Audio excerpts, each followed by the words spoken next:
I think the question is why not ride? Riding is just the best form of getting around, doing anything you need to do, clearing your head. There's no bad way to do it. A lot of us ride because it gives us a time to escape everything else, to kind of think to yourself and not, the nice thing is you're not distracted by sitting on your phone or seeing things. It's you and the bike and the road and the elements. So it's a nice way to escape without escaping. You can just take that time for yourself, and I think that's the biggest thing it does for myself, and I'm sure a lot of other riders. I'm Rail. My surname is super silly long. Pereira Sorrel Deribera. I just use the Deribera part every day type thing. I'm 43 years old, even though I look and I was 26. Yeah. I never understood bikes or the fascination with bikes. Yeah. Never. And my father, I moved down to Cape Town, and my father was like, he just bought himself a Truxton, the last carbureted Truxton, and he was like, you should buy a helmet. At least we have a spare helmet, and then you can learn to ride.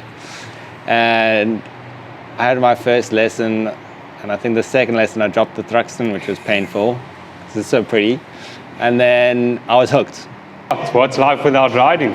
And it's definitely just great people to be with, great people to hang around on weekends, and definitely go and see the city. But you get on your bike, it's you and your bike, there's no one cackling behind you, there's no one saying you behind payments or here, or no one asking you to do this and that. It's just you and your machine. You bond with your bike. With me, it's helped me a tremendous amount. To be honest with you, not a lot of my friends speak about their problems, and I see it when we ride. Most of them will take off their helmet and you would see the stress on their mind. They wouldn't really speak to me about it, but you can definitely see once they go on the ride and they get off the bike, they're a completely different person. They've got a major smile on their face, they're joking around, where before getting onto the bike and going on that ride, it wasn't the same. It wasn't the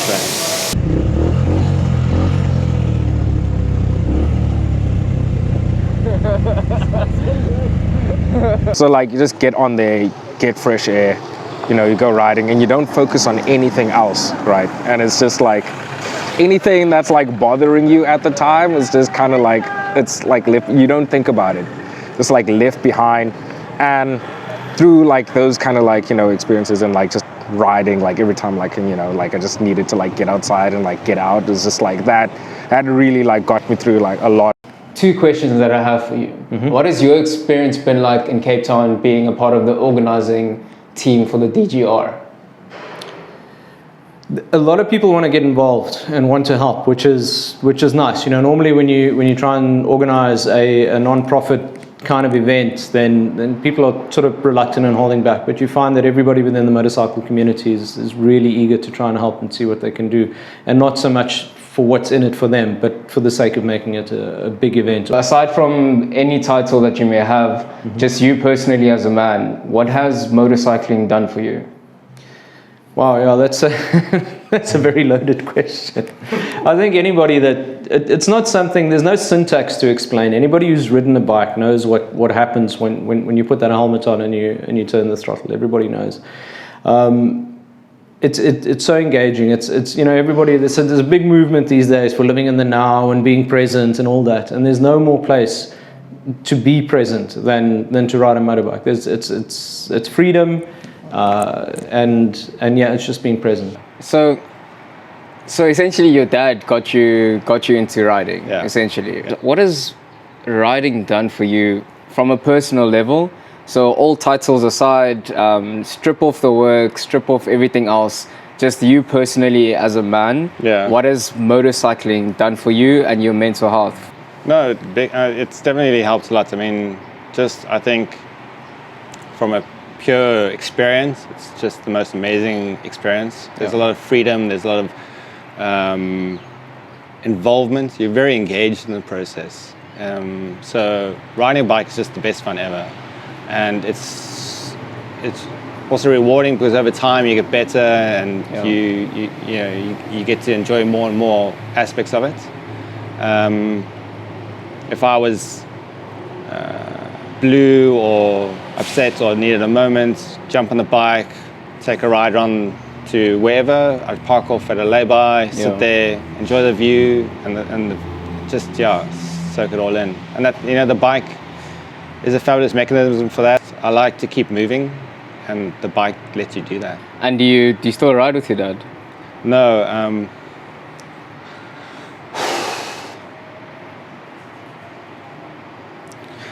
Just before COVID, the February that year, 2019, 2020, my dad committed suicide. It's sad, you know, like initially it was really very sad. I was very upset. Because I never got to, you don't get to have those conversations again. So that was really tough. But fortunately, I have lots of really good friends. My good biking friend, Alex Zanella from Joburg, he flew down to Cape Town. He spent a week with me, reminisced. So my dad's old leather Triumph jacket, Alex now has. And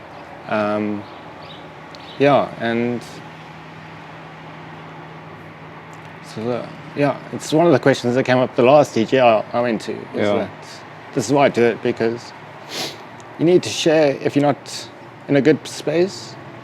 And bikers are always sharing, they're always talking. But it's difficult, especially men don't relate and they don't express emotion enough. And it's important because you not everything in life you need some help every now and then. And the help comes in many forms, like it's either a kick in the bum. every now and then I need a good kick in the ass because I'm like, or it's just like that support and that reassurance that you can make it through whatever difficulties you're facing. Riding definitely helps, number one. And then number two, like, it's like you're in a bad spot right now. So you're in a bad spot, nothing lasts forever, even though it feels like it. So you're riding through a tunnel, there is light at the end. You probably don't see it, but it's there. And you just gotta hang on, work through it, have people around you, like don't isolate yourself, talk to people. Like one of the things that I told myself was that like no one really wanted to be like around me or anything through this, and I had to do it by myself. But through like just talking to people, you realize everyone really does care about you, and like the world is a better place with you in it, and people's lives are better with you in it. And also riding and riding family helps. It's a social thing, so Get a bike. No, really. I mean, and I'm not making light of this of it at all. I've been there myself a couple of times on the edge. So I know exactly what it feels like, and I know what you're going through. And the world isn't better off without you, and everything you do does matter. And I said in jest, get a bike. If you just postpone it till tomorrow and you go take a ride on that bike, you'll be reminded of what it's like to enjoy life again and to be alive again. And what you find with people who are on the verge of making that sort of decision is they think, majority of them have the feeling that the world will be better off without them, and it won't, because you matter and everything you do matters. So hang in there, just put it off for one more day and see how it goes. This is my brother. Hi guys, how are you? All good, all good. Yeah, thanks for the visit, Tabang. Eita. All the best in your journey. We are so fortunate to be also part of it. So keep up the good work, inspire the biking fraternity for all the good.